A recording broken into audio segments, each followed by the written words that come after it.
Hi అందరికీ good morning. ఈరోజు నా డే రొటీన్ బ్లాగ్ ఎలా ఉంటుందనేది నేను మీకు ఇప్పుడు చూపెడతాను డైట్తో సహా. మా హస్బెండ్ అయితే నేను హాస్పిటల్ డ్యూటీ చేస్తాడని చెప్పాను కదా, ఆయన రాయించుకున్నాడు వెయిట్ తగ్గడానికి వాళ్ళ డైట్ మేడం దగ్గర.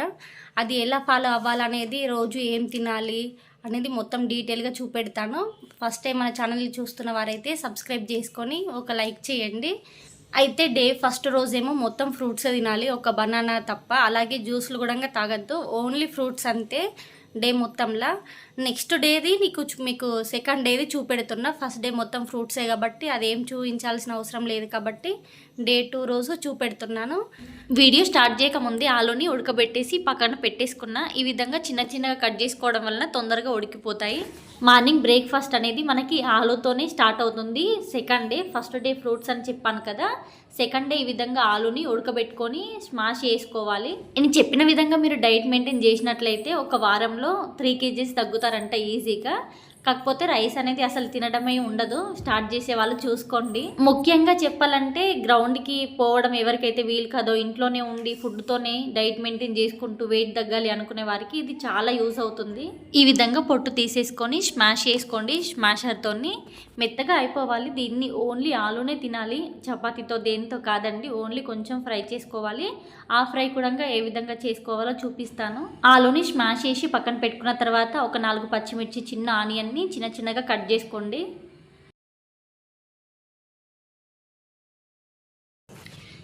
ఈ విధంగా చిన్న చిన్నగా కట్ చేసుకున్న తర్వాత ఒక ప్యాన్లో ఒక 1/2 టేబుల్ స్పూన్ వరకు మాత్రమే ఆయిల్ని వేసుకోండి. కొంచెం ఫ్రై అవ్వాలి అంతే, పచ్చివాసన లేకుండా.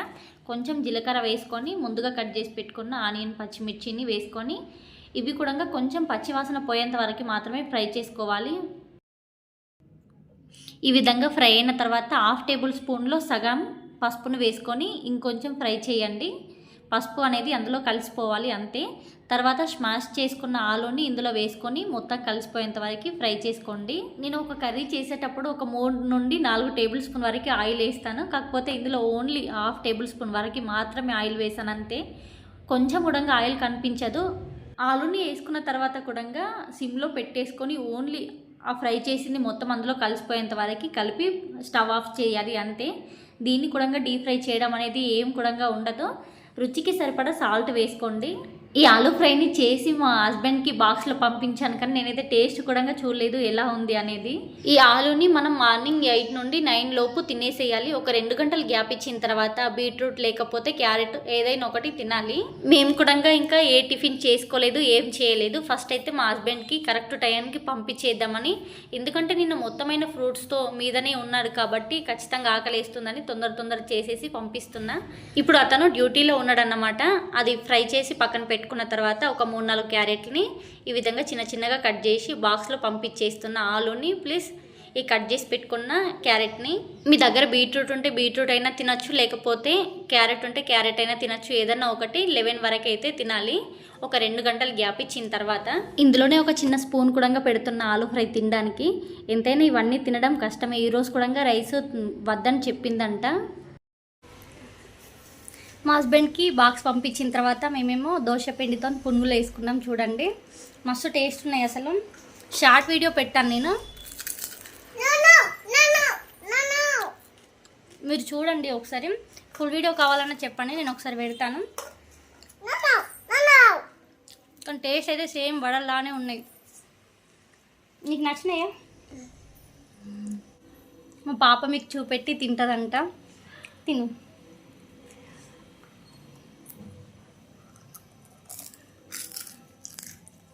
క్రిస్పీ ఎట్లున్నాయి? యమ్మీ ఉన్నాయా? టిఫిన్ చేసి మా పాపని స్కూల్కి పంపించి తీసుకొని వచ్చాను కూడా. మార్నింగ్ నానబెట్టాను శనగలు. ఎవరైతే ఇప్పుడు డైట్ ఫాలో అవ్వాలనుకుంటున్నారో వాళ్ళ కోసం చెప్తున్నా.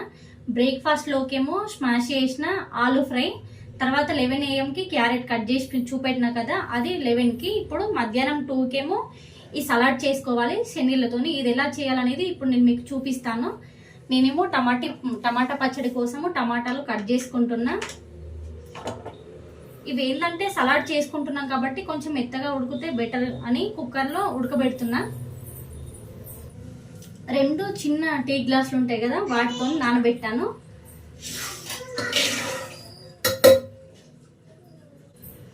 ఇదే గ్లాస్తో 2 గ్లాసుల వరకు నానబెట్టాను శనగలని.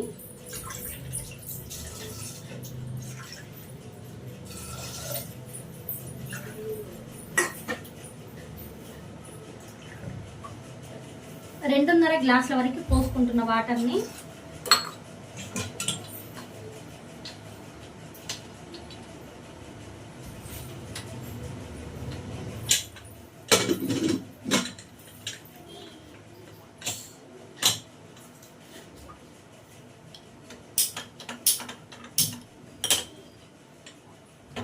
ఒక 7-8 విజిల్ వచ్చేంత వరకు ఉడికించండి. ఇది ఉడికేలోపు టమాటాలు కట్ చేసుకుంటా. టమాటా పచ్చడి కూడా ఎలా చేయాలనేది నేను మీకు ఇప్పుడు చూపిస్తాను. ఇదేంటంటే నార్మల్గా కర్రీ చేస్తే చూపించేదాన్ని కాదు, కానీ ఎక్కువగా టమాటా పచ్చళ్ళు అంటే ఇష్టం ఉంటుంది కాబట్టి మీకు చూపిస్తున్నాను. ఆన్లైన్లో తీసుకున్న ఈ ట్రై ప్లేని ఈరోజే ఫస్ట్ టమాటా పచ్చడితోనే స్టార్ట్ చేస్తున్నా. ప్యాన్ వేడైన తర్వాత ఒక 2 టేబుల్ స్పూన్ వరకు ఆయిల్ వేసుకోండి. అలాగే ఒక చిన్న కప్పుతో పల్లీలను వేసుకోండి. ఒక 2 టేబుల్ స్పూన్ వరకు ధనియాలను వేసుకొని పచ్చిమిర్చిని మనం తినే స్పైసీని బట్టి వేసుకోండి.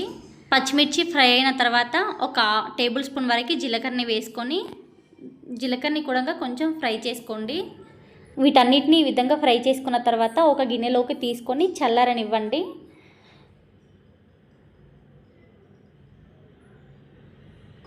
ఇప్పుడు అదే కడాయిలో కట్ చేసి పెట్టుకున్న టమాటాలన్నిటిని వేసుకోవాలి.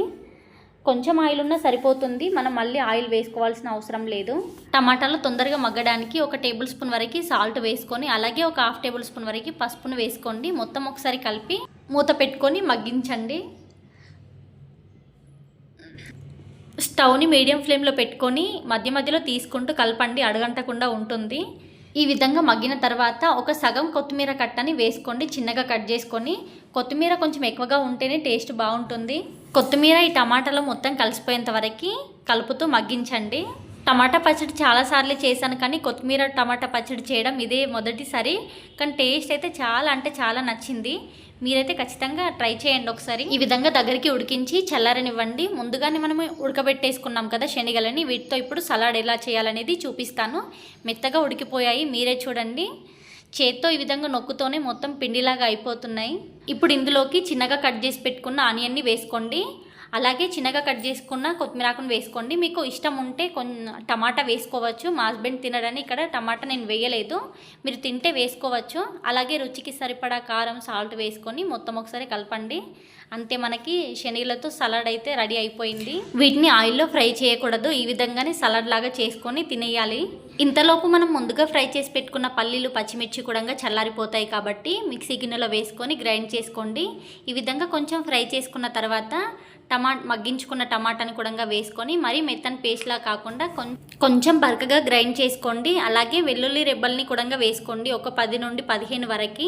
మీకు చింతపండు కొంచెం ఎక్కువగా ఇష్టం అనిపిస్తే ఇంకొంచెం ఎక్కువగానే వేసుకోండి. నాకు పులుపు అనేది అంతగా నచ్చదు కాబట్టి నేను కొంచెం వేసుకుంటున్నాను. ఈ విధంగా గ్రైండ్ చేసుకుంటే సరిపోతుంది. ఇప్పుడు కడాయిలో ఒక 2 టేబుల్ స్పూన్ వరకు ఆయిల్ని వేసుకోండి. ఆయిల్ వేడైన తర్వాత ఒక టేబుల్ స్పూన్ వరకు ఆవాల్ని వేసుకొని కొంచెం ఫ్రై చేసుకోండి. అలాగే కొంచెం జీలకర్రని వేసుకొని అలాగే గ్రైండ్ చేసి పెట్టుకున్న పచ్చడిని అందులో వేసుకొని ఫ్రై చేసుకోండి. ఆయిల్ అనేది పైన తేలేంత వరకు మధ్య మధ్యలో కలుపుతూ ఫ్రై చేసుకోండి. స్టవ్ని మీడియం ఫ్లేమ్లో పెట్టుకోవాలి, లేకపోతే పచ్చడి మొత్తం మాడిపోతుంది. ఇక్కడ మనకి సైడ్లకి ఆయిల్ కనిపిస్తుంది కదా, చల్లారిన తర్వాత ఇంకొంచెం ఆయిల్ ఎక్కువగానే కనిపిస్తుంది. అంతే, మనకి పచ్చడి రెడీ అయిపోయింది. మధ్యాహ్నం ఇప్పుడు 1 అవుతుంది. ఇక్కడ నేను పచ్చడి చేసుకున్నా, అలాగే సలాడ్ చేసి రైస్ కూడా పెట్టేసుకున్నాను. ఇక్కడ వీడియో చేయడం వలన చాలా ఎక్కువ టైం పట్టింది. 1 గంటలో అయ్యే పని ఒక 2 గంటలు పడుతుంది వీడియో తీసుకుంటే. మా పాప కూడా ఏడుస్తుంది పడుకుంటానని. 2 గంటలకి సలాడ్ తిన్న తర్వాత సాయంత్రం 6 గంటలకి ఖచ్చితంగా ఒక 2-3 దోసకాయలు తినండి. దోసకాయలు తినడం వలన ఇంకా తొందరగా వెయిట్ లాస్ అవుతాము. ఇప్పుడు నైట్ డిన్నర్లోకి చూపిస్తున్నాను. ఇక్కడ నేను క్యాబేజీ, బీన్స్ అలాగే క్యాప్సికమ్ తీసుకున్నాను. ఇది స్టీమ్ చేయాలి వెజిటేబుల్స్ అన్నిటిని. ఈ మూడింటితో పాటు మీ దగ్గర క్యాలీఫ్లవర్ ఉంటే దాన్ని కూడా చిన్నగా కట్ చేసి ఆవిరికి ఉడికించండి. స్టీమ్ చేసేటప్పుడు వాటర్ మరీ ఎక్కువగా తీసుకోకండి, మొత్తం బయటకు వచ్చేస్తాయి ఆవిరికి ఉడికేటప్పుడు. ఈ వెజిటేబుల్స్ స్టీమ్ అవ్వడానికి 15-20 నిమిషాలు పడుతుంది. మీరే చూడండి ఎంత మెత్తగా ఉడికిపోయాయో. వీటిని ఉడికించేటప్పుడు స్టవ్ని మీడియం ఫ్లేమ్లో పెట్టుకోవాలి. ఈ ఉడికించిన వెజిటేబుల్స్ని బౌల్లో వేసుకోండి. పైనుండి కొంచెం సాల్ట్ వేసుకోవాలి, మరీ ఎక్కువగా కూడా వేసుకోవద్దు. డైట్ చేసే వాళ్ళకు డిన్నర్ కూడా రెడీ అయిపోయింది. నేను ఒక్కసారేమో తిన్నాను ఈ స్టీమ్ చేసిన వెజిటేబుల్స్ని, కానీ టేస్ట్ అంత నచ్చదు. కాకపోతే హెల్త్కి మంచిదని తినాలి. నెక్స్ట్ డే ఏం తినాలి అనేది నేను మీకు రేపు చూపిస్తాను. అంతవరకు మన ఛానల్ని సబ్స్క్రైబ్ చేసుకోండి. మీరు డైట్ ఫాలో అవుతారా లేదా అనేది నాకు కమెంట్ చేయండి. ఇవన్నీ చూసిన తర్వాత మీకు చాలా వరకు ఈ వీడియో యూజ్ అవుతుందని అనుకుంటున్నాను. వీడియో నచ్చితే ఒక లైక్ చేసి ఛానల్ని సబ్స్క్రైబ్ చేసుకోండి. మీరు వీడియోని లైక్ చేయడం వలన మన వీడియో ఇంకొంచెం ఎక్కువగా రీచ్ అవుతుంది. లైక్ చేయడం మాత్రం అసలు మర్చిపోవద్దు. ఇవన్నీ చూసిన తర్వాత కష్టమని అనుకోకండి. అన్నిటికంటే ముఖ్యమైనది మన ఆరోగ్యమే.